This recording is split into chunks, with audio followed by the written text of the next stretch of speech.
for mortals. We found a Yakiimo drink in the drink machine. Sama Mama is trying it out now. Very hot.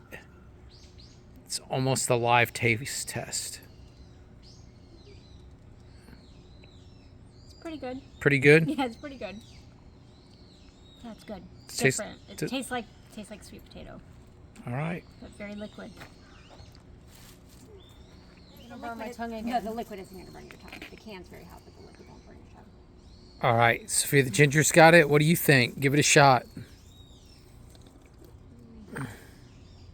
Oh, it's like Yakiimo. It tastes like Yakiimo. Yeah, it's really sweet. It's good. Matches your shirt. Yeah. All right. Yakiimo drink. Is it a repeat, ladies? I think so. Maybe. Yeah, Sharon's revisiting her initial assessment, so not a repeat for Zama Mama, but a repeat for Sophia the Ginger. So Yakiimo drink, exclusive to Japan.